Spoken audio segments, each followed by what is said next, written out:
কাশ্মীরের জম্মু শ্রীনগর হাইওয়েতে এক ভৌতিক ঘটনা প্রায়শই দেখা যায়।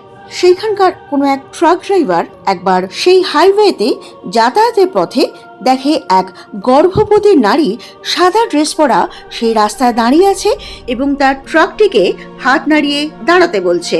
যদিও ট্রাক ড্রাইভারটির এই ঘটনা সম্বন্ধে প্রথমেই কিছুটা ধারণা ছিল, কিন্তু তা সত্ত্বেও মানবিকতার খাতিরে এই মেয়েটিকে অশরীরী জেনেও কেন জানি তার দাঁড়াতে ইচ্ছে হয়েছিল এবং সে তার ট্রাকে উঠে আসতে বলে এবং মেয়েটিকে নিয়ে তার গন্তব্যস্থলে পৌঁছে দিতে রওনা হয়। কিন্তু এই হাইওয়ে দিয়ে যেতে যেতে একটা পথের বাঁক আসে, সেই বাঁকে সে অবাক হয়ে সামনের দিকে তাকায় আর মেয়েটি আঙুল তুলে তাকে কিছু দেখাতে চায়। সে সামনের দিকে তাকিয়ে দেখে একটা ভুতুড়ে টাইপের ট্রাক তারই ট্রাকের দিকে এগিয়ে আসছে। কিন্তু এরকম একটা সিচুয়েশনে ভীষণ ভয় পেয়ে সে টাল সামলাতে পারলো না, আর তখনই হলো বিশাল এক অ্যাক্সিডেন্ট। আর সেই অ্যাক্সিডেন্টে সে ছিটকে রাস্তায় গিয়ে পড়লো।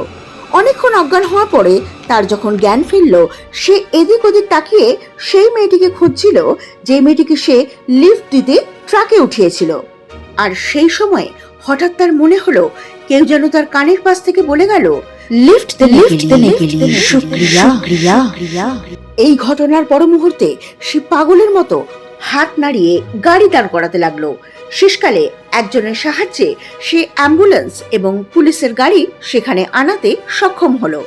তাকে সেখান থেকে নিয়ে গিয়ে অ্যাম্বুলেন্সে করে হসপিটালে ভর্তি করা হলো। সে সুস্থ হলো।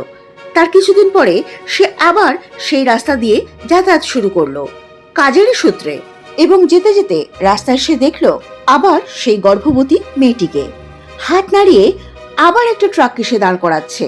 কিন্তু আজ আর সেই ট্রাক ড্রাইভারটি ভয় পেল না, বরং তার করুণা হলো সেই মেয়েটির কথা ভেবে যে গর্ভবতী অবস্থায় ওই হাইওয়ের উপর অ্যাক্সিডেন্টে মারা গিয়ে পৃথিবী আর অনন্তের মাঝখানে আটকা পড়ে রয়েছে।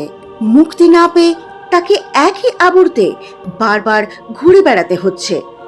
সে তখন সেই মেয়েটির জন্য ঈশ্বরের কাছে প্রার্থনা করলো, কিন্তু আজও যেন চোখ বন্ধ করলে একান্তে বসলে সে যেন সেই ডাক এখনো শুনতে পায়, লিফট দেনে কে লিয়ে শুকরিয়া।